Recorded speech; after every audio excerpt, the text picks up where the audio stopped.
first one is a video, which is 30 minutes long, which takes its point of departure at an airplane graveyard in California. That's where airplanes are being stored when they are discarded or no longer needed. And the point is that this airport fills up each time there is a financial crisis. Lots of airplanes will be stored there and dismantled, taken apart, scrapped for aluminum. And because it's a Californian graveyard, there's also another way of discarding the planes, which is using them for Hollywood movies in crash scenes. You know, they're being blown up all over the place, and then the remaining metal is collected, sent to China, transformed into DVDs, and then the film, you know, in which the plane is originally blown up, is printed on the DVD. So that's basically where this movie starts off. And then it goes on to explore, you know, different and unexpected consequences and ramifications of the global financial crisis.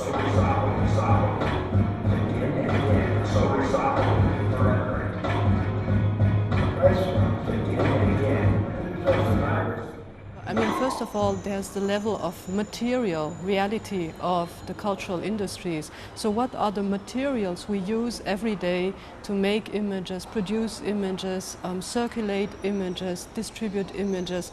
It's basically scrap. It's aluminum, you know, it's waste.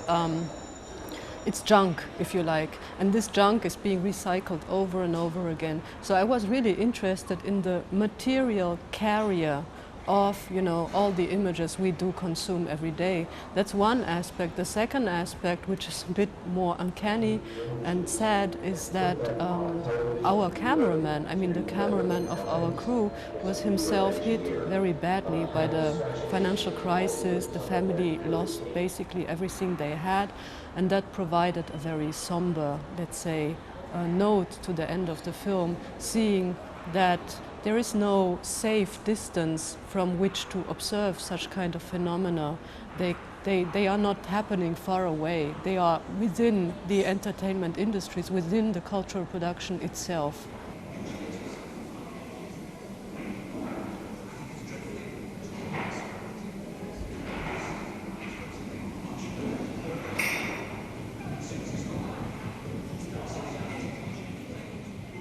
Strike is a very simple work. It's actually based on a Soviet film called Strike, which was made by Sergei Eisenstein in 1924. He was filming a factory strike and so on. The whole film is 70 minutes long. The remake, my remake, is only 30 seconds long. I walk up to a LCD TV screen and smash it. And the interesting thing is that if you smash a LCD matrix, then it will burst into this sort of abstract pattern.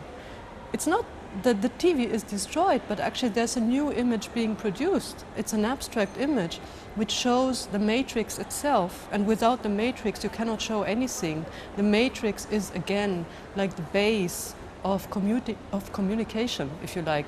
If you don't have this matrix, which can be broken obviously, and which is always invisible, I mean you never see the matrix in the TV, then you can't show anything. So this was a sort of strike to reveal that matrix and to make it visible.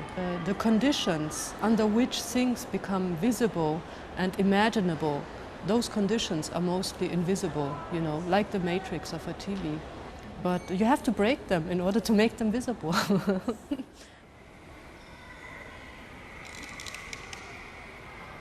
That's a work which is actually based on commercial banners, which are very often hung in this museum in order to advertise blockbuster art shows. So it really copies that format, but uses a sort of collaborative format. The museum staff was being interviewed on coming up with certain slogans to describe, let's say, the working conditions within the cultural sector, and we put those slogans on the banners instead of, you know, advertisement.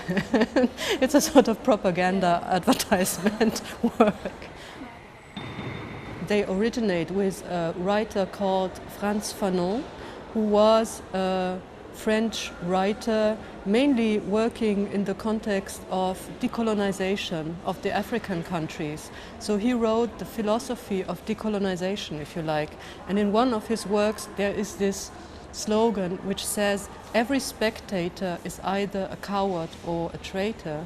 So I again appropriate this slogan to show it under completely different conditions. And it also shows that the museum is not only a space for representation, it's also a space of labor and of production, you know, and also of reflection. It's not like a department store. I think it's like the blind spot, you know, within the art world. The art world reflects basically on everything, you know, from pornography to military intervention. Everything will be reflected by art, except its own conditions of production, its own conditions of labor.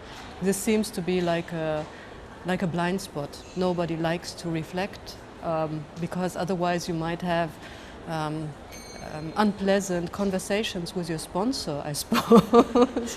But I think it's a very important topic, and I'm very glad that this biennial is tackling it.